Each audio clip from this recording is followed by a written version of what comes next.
Good morning everyone. Welcome to the Department of Electronics and Instrumentation Engineering, SRM Institute of Science and Technology. This module is about reliability engineering, the importance of reliability engineering and the need to know in detail about reliability engineering and different aspects of reliability engineering. So, the module outline covers the following topics: introduction to reliability, failure modes, failure density function, design of hazard models, bathtub curve, applicability of variable distribution, failure data, reliability calculation for series, parallel systems, K out of n systems, priori and posteriori effect, mortality curve and the ranking of data probability and hazard plotting. So, first of all, what is reliability? So, reliability is the ability of the product to perform without any breakdown or with over a period of time, over a certain period of time.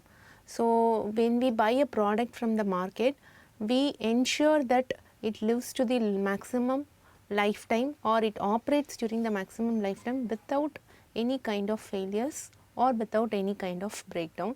That is how we term a product as a reliable product, or a company's particular product as a reliable product or a reliable company. So, the number of failures has to be minimum during the lifetime of the product. So, or during the life cycle of the product. So, formally reliability of a system or an equipment or a product is defined as the performance of the product or the system over the stated period of time under specific operating conditions without much breakdown. So, in simple sense, reliability means the functioning of the product or the item without any kind of failures or any breakdown over a period of time. So, reliability, when we talk about in general or in day to day life, when we buy a product, we ask for the warranty of the product. Warranty of the product is how long the product can work, or without any kind of internal failures, how long the product can work. So, external failures due to malfunctioning or due to mishandling can happen by the user. It depends on the user or the environmental conditions, but internally the product or the equipment or the function of the product should be able to work without any failure over the period of time. So, that is how we say that the warranty period, they say like few years or few months. They say when we buy a particular electronic item or a mechanical item or a physical item, we say the product has this particular warranty, or it can work without any failures over a period of 2 years or 5 years. So, the manufacturer gives that guarantee that the product can work without any kind of malfunctioning over this period. So, how do they calculate the time period? How do they calculate the period of the functioning without much failures or without any kind of failures? So, they have a strong guarantee, they give a strong guarantee for that particular product. So, that period calculation is all done about or done during this reliability calculation. So, you need to know a little bit of reliability calculation in order to tell or in order to guarantee the product life cycle. So, that is the basis of reliability engineering. So, when we see the classifications of reliability engineering, it comes the availability of the system. Availability of the system is how much or how long, what is the duration of the system it is available. So, the availability of the system can come under three categories, can fall under three categories: the protection or the safety of the system, reliability of the system and the maintainability of the system. So, maintainability of the system is relevant or related to the after failure effect. So, how much the system can be, how well the system can be maintained, or after repair or before repair. So, how the system can be maintained, how long, how quickly the system comes back to action. So, after a failure. So, likewise it is related to the maintenance of the system. So, reliability is about the failures, the number of failures that occur over a period of time, and the safety factor is when we buy an electrical item, we take care of the safety factor of the electrical wirings or any kind of electrical goods we buy. We first give priority to the safety factor. So, during the design phase, there should not be any kind of failures. So, that can actually cause or trigger the failure during the operation also. So, all depends on the design phase of the process.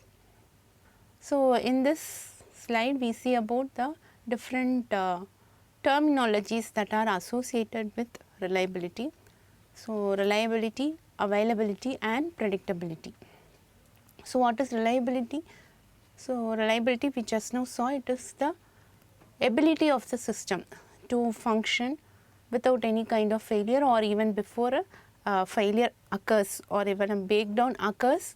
So, how long the system can function, or the first failure. So, that is what is the actual meaning. So, the occurrence of the first failure. So, that period of the operation of the product till the occurrence of the first failure describes the reliability of the system. So, over a period of time, the number of failures should be minimum. So, you would then only you say that it is a reliable product, or that company offers reliable products which can work for longer duration without much failures. So, when we buy electronic goods, we want the electronic goods to perform with high quality, consistency and over a long period of time also. So, we expect so many things when we buy a particular product. So, whether the product is able to perform over a period of time or up to our expectation or the customer's requirement, that is what is the main question or main area to be considered. So, availability in general, it is the percentage of duration or the time equipment is in operation. So, predictability is you predict certain things like it should be able to work during this particular, when you go for an extreme condition, you say that you can predict the operation of the system. So, the equipment is operable when your operations are within the particular limits or particular environmental conditions, or you schedule certain things. So, those time the system should be operable. So, this is how the systems availability, reliability and predictability are characterized. So, how do we mathematically express reliability? So, you see the curve here, on one half of the curve it is an increasing, it is like a bell curve. So, one half of the curve is blank or it is unshaded portion, other shaded portion is the reliability part. So, one half of the curve represents the failures, and the other half of the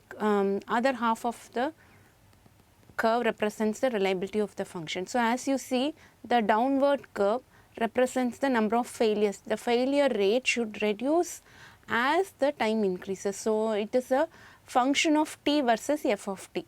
So, what could be f of t? F of t here represents the failure rate. So, failure rate is expressed as a function of time t. So, time is along the x axis and f of t is along the y axis. So, it is a curve of number of failures, increasing number of failures and the decreasing number of failures. So, it is like if you take the maximum value or the peak value as 1 minus the failure rate f of t gives the value of r of t. So, what is r of t? R of t represents the reliability of a function expressed over a period of time. So, it is like r of t, reliability as a function of time t is equal to 1 minus f of t. So, it is the probability of the system. So, 1 minus something. So, usually the value of reliability lies between 0 and 1 because we take the maximum value as 1. So, any value between 0 and 1. So, 1 minus, if the failure rate is 0.01. So, you calculate 1 minus 0.01 as 99.9% it is reliable product. So, you say that like only 1% failure can occur in the particular product. So, it is like reliable for 99.9% reliable. So, that is how you calculate the reliability of the system. So, it is like a bell shaped curve. So, one half of the curve it is like called as the reliability curve. So, 1 minus the value of the failure. So, failure values can be different. So, it will gradually reduce from the higher value of 1 and goes down to a value closer to 0, or it can depend, the curve can vary as per the product, or according to the product the curve can vary. So, as a result, you calculate reliability as a function of failure f of t. So, f of t is called the failure probability function, and r of t is expressed as e power of minus lambda t. So, what is lambda? Lambda is called the failure rate, which is f of t, and t is the time t, and r of t is the probability of failure. So, probability of failure expressed as a function of time t. So, in this slide we see about different key performance indicators. So, key performance indicators are required to calculate the reliability value of a product. So, they are expressed as different terminologies like failure, failure rate, MTBF stands for mean time between failures, MTTF stands for mean time to failure. So, these key performance indicators are needed for calculating the reliability value of the product or a system or an equipment. So, failure we all know. So, it is the occurrence of any malfunction in the product. So, it is an event when an item is not available to perform its desired function.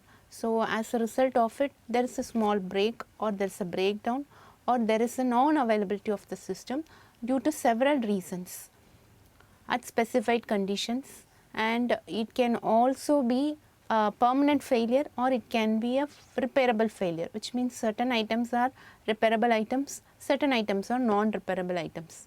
For repairable items, we can see any electronic goods like your mobile or the laptops. For non-repairable items, a glassware or a glass bulb or some kind of electrical equipments cannot be repaired once they undergo a particular state of failure. So, those items are termed as non-repairable items. So, items that can be repaired comes under repairable items. So, what is failure rate now? So, rate at which a failure occurs, or the number of failures per unit of gross operating period. So, it is simply the number of periods or number of failures of a system over the total operating time. So, if we have 10 hours of operation, what is the number of failures during that 10 hours? So, it can be 1, or it can be 2, or it can be 3, or it can even not be a number. It can even be a 0. So, there cannot be there can be a state where no failure has occurred, or there can be a state where minimum number of maximum number of failures has occurred. So, it depends on the product again, the design, the condition in which the manufacturing occurs, or the manufacturing operating conditions, or even the packaging, or even during the testing. So, all these are different hurdles or different areas or different points which the product has to cross through successfully, so that it comes out as a reliable product. So, next comes the MTBF, mean time between the failures. So, occurrence of the failures, say for example, first failure and the second failure. So, what is the mean time between the failure? So, this is an important indicator, because there should be some gap between the first failure and the second failure. Say for example, you give a laptop for service, it comes to you after the service period. So, you expect the laptop to work for at least a year or more before the next failure occurs. But in case the laptop undergoes the second failure within a short duration, so how do you term this one? So, which means it is a non-reliable product. So, which is occurring, the failure is occurring in the product at very shorter durations, or very small duration the failure is occurring, or recurring. So, recurrent failures are to be avoided. So, it is expressed as a number of items and their operating time. So, number of times a failure occurs to the total number of failures. So, the number of times and the operating time divided by the total number of failures. So, mean time to failure is simply for a non-repairable item. So, the same value of the time, it is expressed as a function of time. So, it is like unit will be in the hours or sometimes minutes. So, it is expressed as the unit of time, because it is like how many hours the system has undergone the first, how many duration, how much is the duration between the first failure and the second failure. So, it represents some hours duration or some kind of minutes or even seconds. So, it is like a function of time. So, extremities is the next slide where you talk about repairable and non-repairable items. So, for non-repairable items, you say that express the same mean time to failure. So, which means like earlier it is mean time between failures, because after the second failure you are able to bring back to life. So, you are able to make the system work again. So, you have a life period or a life cycle after the first failure also. So, occurrence of the first failure, system is brought back to life. So, it is going to operate again, and you have some life cycle of the product. So, when you talk about non-repairable item, the occurrence of first failure is the end of the cycle, end of the product cycle. You cannot have any kind of repairs or any kind of life after the first failure. So, that is the last stage. So, mean time to failure represents the last stage of the item. So, it is like non-repairable items, you term it as MTTF. So, for repairable items you say it as MTTR. So, mean time to repair. So, how much time it takes for the system to get repaired and to come back to the operative cycle. So, other extremities or other terminologies which are associated are risk and the hazard. So, risk is some kind of undesired event that will occur due to the hazard or any kind of unexpected working condition or any kind of physical or mechanical or any kind of chemical failures. So, or any kind of condition which undesired event that occurs in the product. So, that is the risk. So, any risk represents some occurrence of that undesired event. So, hazard is something like you term it as the whole environment or any kind of product loss of the life or loss of the product or any kind of injury or any damage to the product or any kind of even personal damage can come under hazard. So, hazard and risk are some extremities that are associated with the product life cycle. So, in detail if you see about mean time between failure, so you can see the graph. So, off period is the system is off and then comes the on period. So, it works for certain time and there is a downtime. So, the first occurrence of the first failure, and there is an operation again, as I told you, there is some life after the failure also for repairable items. So, it is going to work for certain period and then you come across the second failure. Second failure occurs and then again there is some kind of repair and then you come back to the normal life or you bring it back to life. So, again it starts to work for certain duration and till maybe a failure can occur or may not occur also. So, the duration between the first failure, the first red line and the second red line, failure red line and the second failure red line is called as the mean time between the failure. So, it is like after the failure there is an uptime, and when you come across a failure then that is a downtime. So, the duration between the first uptime and the downtime is called as the mean time between the failures. So, it is expressed as the number of items and their operating time divided by the total number of failures that occur in the system. So, mean time to repair. So, average time needed for when a product undergoes a failure, you need to identify the fault, you need to diagnose, you need to set it right, and then finally you have to go for some kind of repair. So, identification, diagnostics, logistics and the repair stage. So, these are the 4 stages which the product will undergo during the repair. So, average time taken to identify, diagnose and repair the failure that occurs in the system is called as the mean time to repair. So, these terminologies are very direct in the sense you are able to connect them directly to the product and then you are able to explain them without much difficulty, that it is the time taken for the product to fail, it is the time taken to product to repair, or in between two failures how much is the time. So, likewise it is like common terminologies which are easy to understand. So, failure rate. So, what is failure rate lambda? So, what is the significance of failure rate in terms of reliability engineering or in terms of reliability of a product? So, failure rate, as we all wish to, should be minimum. For any product, the failure rate should be minimum. So, the failure rate represents the rate at which the product fails over a period of time. So, failure rate indicates the number of failures that occurs over a lifetime of the product or during certain operating conditions or operating hours. So, how many failures has occurred during that particular period. So, it is calculated in terms of mean time between the failure, because mean time between the failure represents the number of failures. So, any time between two failures or two successive failures, the time duration is called as the mean time between failure. So, if you add up everything, then you calculate the total number of failures that occur in the system. So, individually if you want to calculate, failure rate expressed as lambda is equal to 1 by mean time between the failures, which is equal to 1 by MTBF, which is equal to R by the total time T. R is the number of failures and T is the total time. So, what you see next is called the mortality curve or the bathtub curve. So, as the name indicates, bathtub. So, bathtub is a U-shaped object.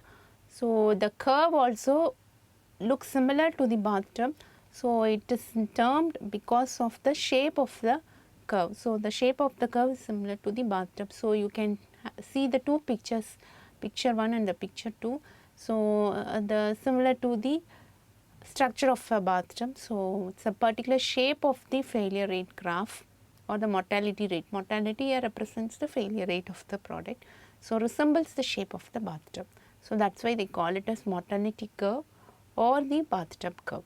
So, bathtub curve is important in the lifetime of the product. So, it has 3 stages: early life, useful life and the wear out phase. So, 3 phases of the product.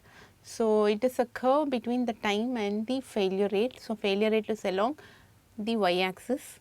So, if you see the early life, when we buy a product, failure rate is actually minimum. So, you can see a decreasing curve, and there is some useful life. So, there is a constant phase curve, which is like a period over which the system will work without any kind of malfunction.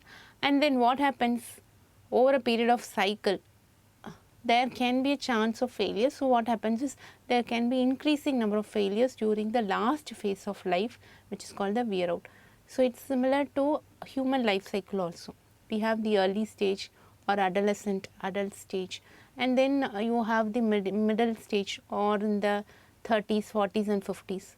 And then after 60s, there is some kind of wear out phase in our life also, so in human life also. So, it is similar to the product life cycle. The product life cycle is similar to the human life cycle also. So, there is like minimum failures and then constant working or the useful life period, and then you have the wear out phase. So, in the first phase you have decreasing failure rate, and in the second phase you have a constant failure rate, and third phase you have the increasing failure rate. So, you can see different curves or the different products being expressed in different forms of the bathtub curve over a period of time. So, you have 3 states here. So, those are mentioned in the regions of bathtub curve. So, A to B is the first stage, B to C is the second stage, and C to D is the third stage. So, A to B is called the mortality, infant mortality, and B to C is called the useful life, and C to D is called the wear out phase. So, you are dividing the bathtub curve into 3 different regions: A, B, B, C and C, D. Now, let us see what is the importance of all these 3 regions. So, what is the first stage? It is called the burn-in stage, or A to B is called the burn-in stage or infant mortality stage. B to C is called the useful life stage, and C to D is called the wear out phase. So, you have a decreasing failure rate DFR constant failure rate CFR and increasing failure rate IFR. So, what are all the possible causes for failure during this period, and what can be the improvement or the actions that can be done to increase the reliability of the product or the robustness of the product or even the quality of the product. So, all these are given here. So, for you to understand and analyze. So, it is like the region of interest. ROI here represents the region of interest of the bathtub curve, because we are dividing the bathtub curve into 3 different regions, AB, BC and CD. So, under each region, what is the importance that has to be, or important aspects that can be taken care of during each phase of the product life cycle. So, next comes the Weibull distribution. So, this distribution, as you see on the right hand side of the slide, you can see a curve, an exponential curve, exponentially decreasing or exponentially increasing and suddenly decreasing curve. So, depending on the various values of alpha and mu, you get the curve, you draw the curve. So, it is like a mathematical function which is associated or closely related to reliability of the product also. So, a Weibull distribution is a distribution or a curve probability distribution which is used to analyze the life data and the model failure time, number of failure times, and assess the product reliability. So, sometimes failure rate can be less, or it can increase and come down, or it can even be a constant line, or it can even be a smaller curve, like the 4 different in the legend you can see 4 different values of failure rates are drawn as a function of time t.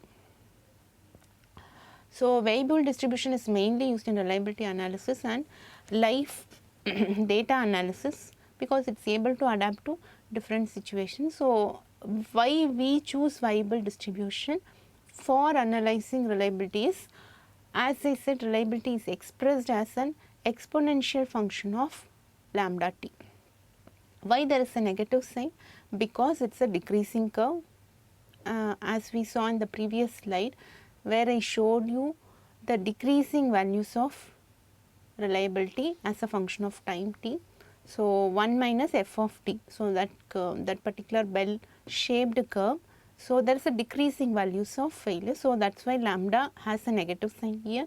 So, e power of minus lambda t is the expression of r of t. So, how do you express or how do you calculate reliability? First, you should know the failure rate, how long the product is able to work without much failures, or how many failures occurs during that particular period.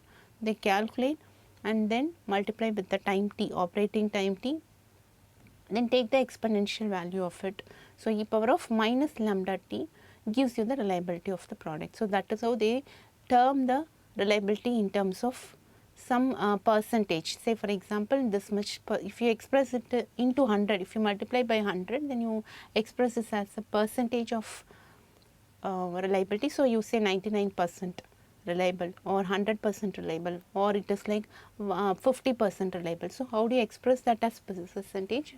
Only through this calculation. So, it is obviously an exponential curve. So, that is why Weibull distribution is very much applicable or very much relevant to reliability calculation.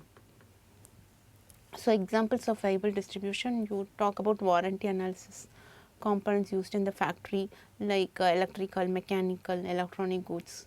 So, lifetime of medical implants, biological implants. So, other areas where failures are very important, we can calculate or we can make use of the Weibull distribution.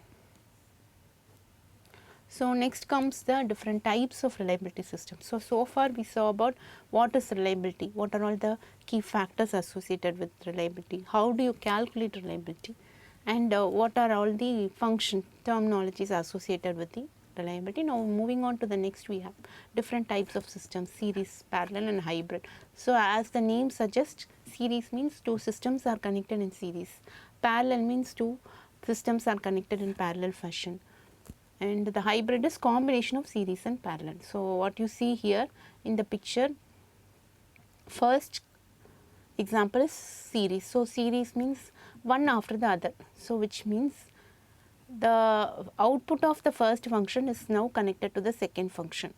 So, let us take an example where the first function undergoes a failure. So, what will happen to the second function now?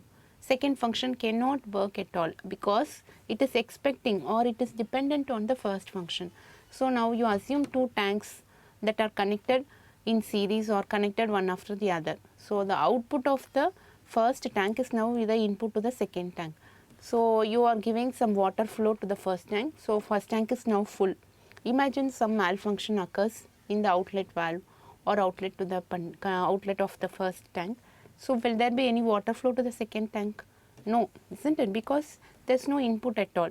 So, what will happen to that second tank? Tank will be dry. So, which means we expect the 50-50 ratio of tank 1 and tank 2, but it is not happening because the second is dependent on the first system. So, these conditions the reliability is very small or very poor because the systems are dependent on each other. But second case, in parallel systems, when the systems are independent of each other, same input is given, but two systems are working independently. Say for example, same inflow rate goes to two systems at a time. So, for tank 1 is 50% full and tank 2 is 50% full. So, it is like they both act as like independent systems with equal capacity or the maximum capacity is reached. So, an inflow occurs and or a pipeline connects the tanks to the water source. So, as a result of it, the tanks are full now.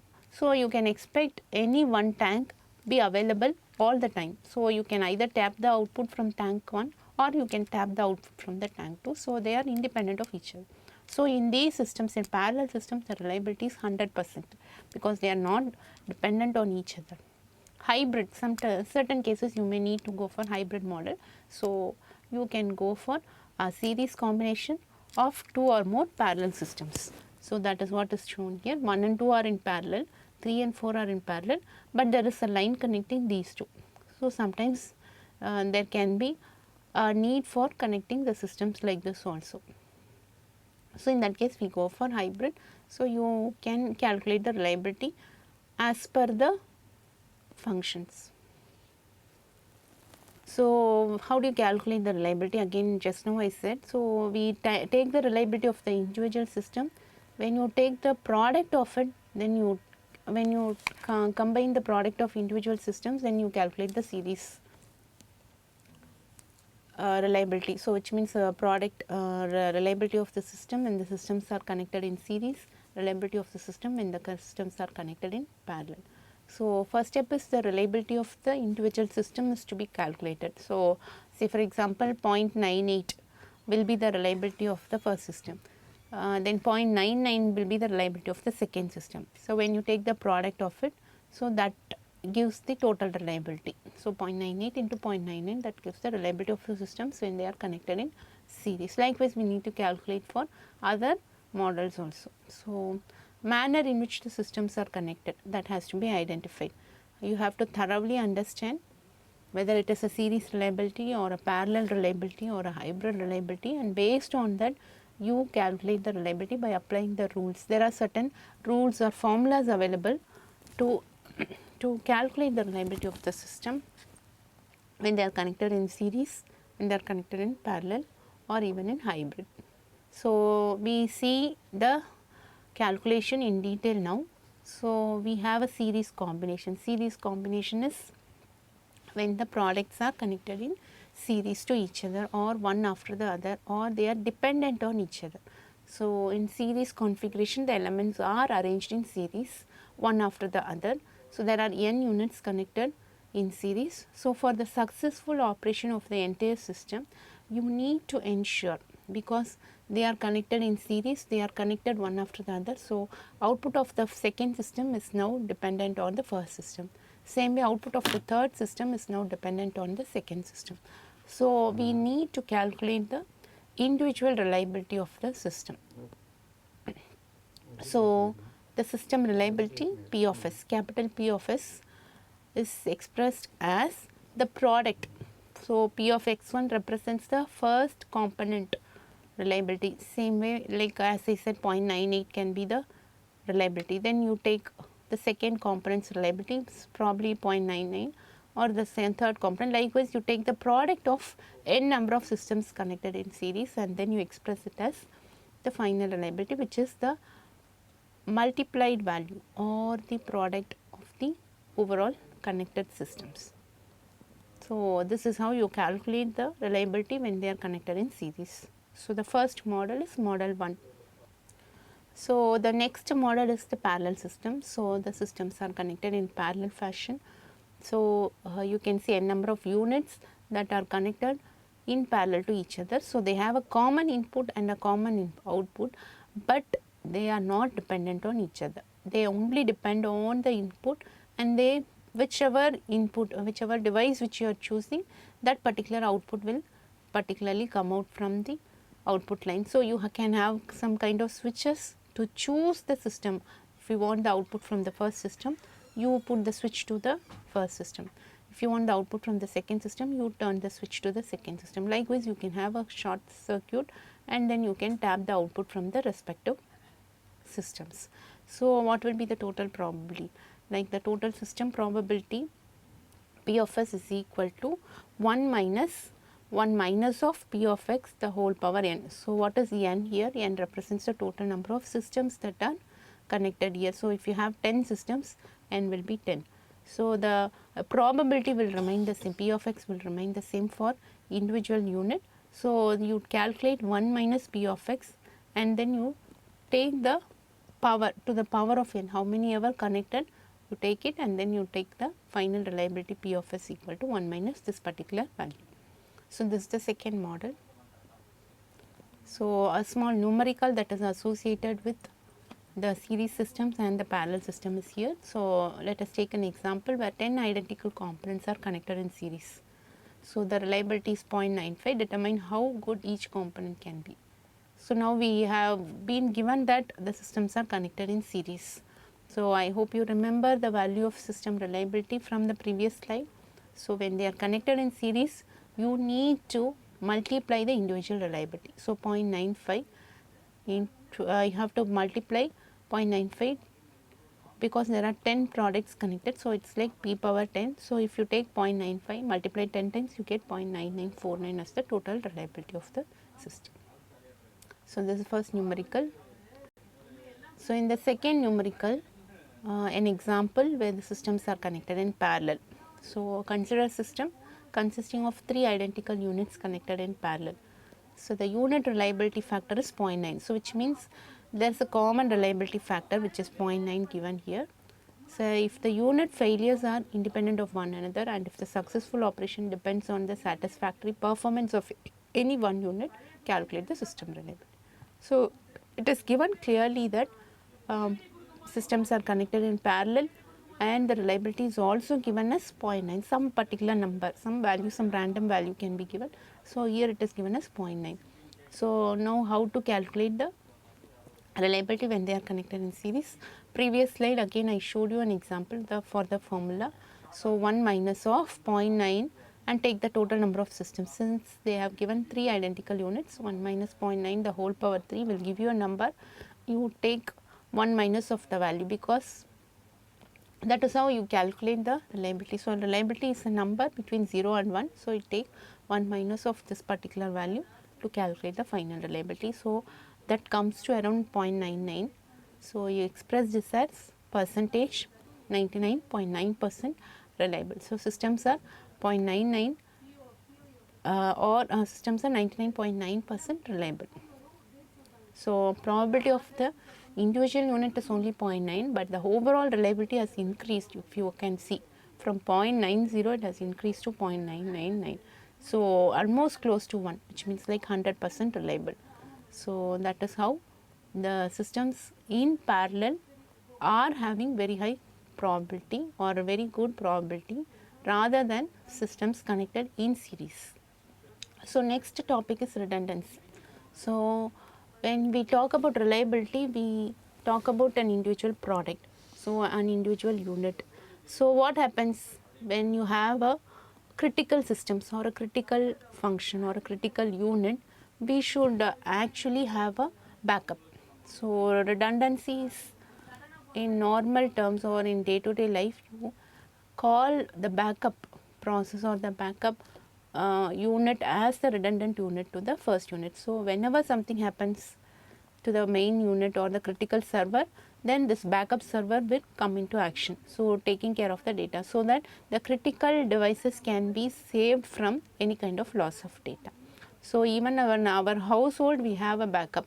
So, we have a solar panel, we have inverters. So, when the main supply or the raw supply is not available, immediately the backup comes into action, immediately the inverter comes into action, or in case you can have a solar backup also. So, likewise there is a backup for all the household operations or household devices even at our home. So, that you see as a day-to-day life. So, systems can be categorized depending on the redundancy. So, a redundancy is nothing but an alternate or a backup to the actual operation or actual device, so that we do not lose the data in the critical systems. So, non-critical systems generally they are not redundant, but we can go for it if there is a cause, or if there is a need for it, you can go for the redundant systems. So, redundancy is active redundancy and standby redundancy. So, you can have fully redundant or partially redundant or an independent systems also. So, if you have standby redundancy, it can be perfect switching or imperfect switching devices. So, next comes the K out of N systems. K out of N, so the name itself is very different. So, N represents the total number of devices or the total number of components that are present in the system. So, K is a number out of which, say for example, if you have 10 devices, 3 are needed for operation, 3 devices are needed for operation. So, in a room, in a classroom, if you have 10 fans or even 10 number of lights, so how many are needed for actual actual energy, or how many number of lights and fans should be running in order to meet the requirement. So, you say that 3 fans are enough, 3 lights are enough, because it is a daylight, so it is very sunny, and so 3 lights are enough. And if it is not so hot, you say that 3 fans are enough. So, out of the 10 fans or out of the 10 lights, how many are actually needed? So, you say that 3 out of 10. So, 3 represents, K here represents 3 and N represents 10. So, 3 out of 10 systems are needed for the successful operation of the system, or the minimal operation, or for the optimal operation of the device. So, those cases it's like a redundancy. If you want all 10 should be operating at a time, there should not be any break, or there need not be any kind of breakdown of any system, or all 10 should be available without any breakdown. So, then you call it as not redundant. You say that they are not redundant at all. There is no concept of redundancy, because all are working, all are running at a time.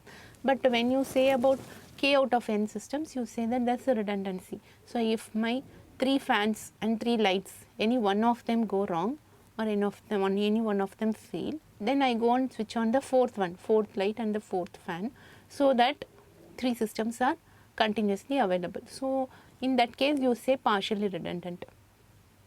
So, this is how you calculate. So, K out of N systems represents the redundancy of the system only. So, at least K systems or K components should be needed for the actual operation of the device. So, a K out of N system is known as fully redundant if K is equal to 1. So, 1 out of N system, 10 systems. So, only 1 is needed for operation. So, it is fully redundant.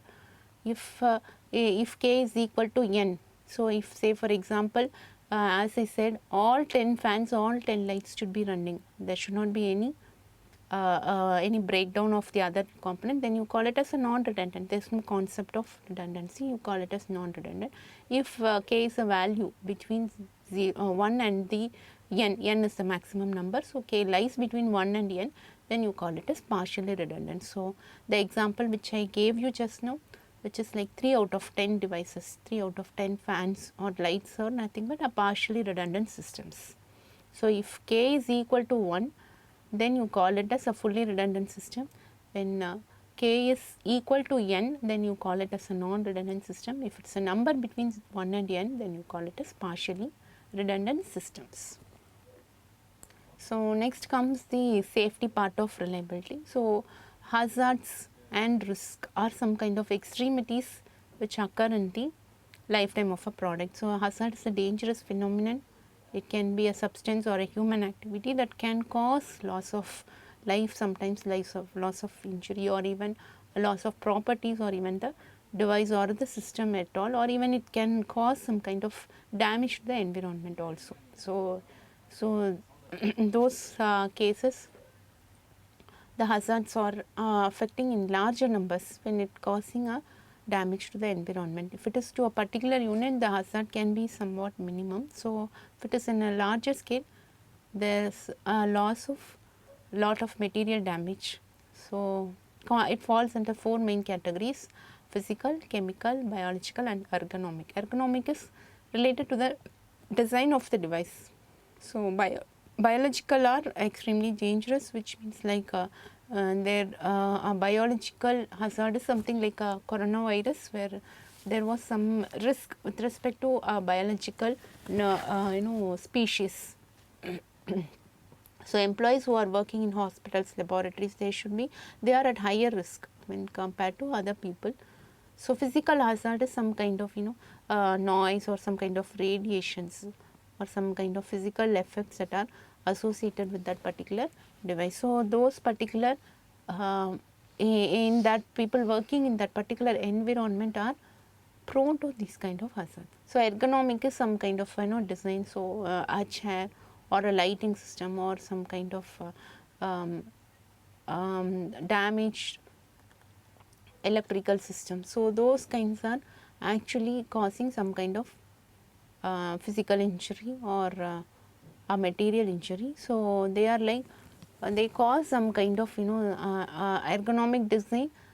If it is very good, then it may not cause much damage to the person sitting for a long duration, but when the ergonomic is very bad, so you cause some kind of, it may cause some kind of damage to the person sitting for a long duration of time. And next comes the chemical hazard. So, as we see lot of harmful chemicals or the industries that are related to chemicals are prone to these kind of hazards, like some kind of skin irritation, breathing, or even some kind of illness can occur, or respiratory illness can occur when they are exposed to such chemicals.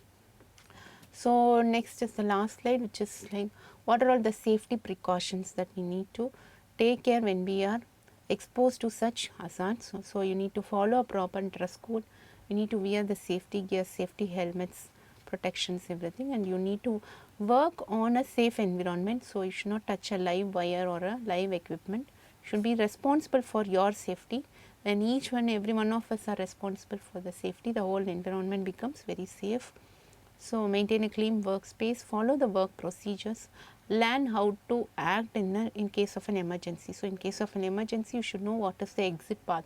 So, you should accordingly report. So, when an accident occurs, you should not hide anything, you have to report it to the higher authorities, so that they take the necessary action and they inform the others who are placed or who are working in that particular environment, so that they leave the place quickly. So, you have to report it and you should know how to act in the case of an emergency. That is why we can see some kind of fire mock drill occurs in institutions, in hospitals. So, when something occurs, how do you quickly exit that particular place? What is the immediate action that you can take, or emergency way or emergency exit? You should know all this when something occurs. Thank you for watching.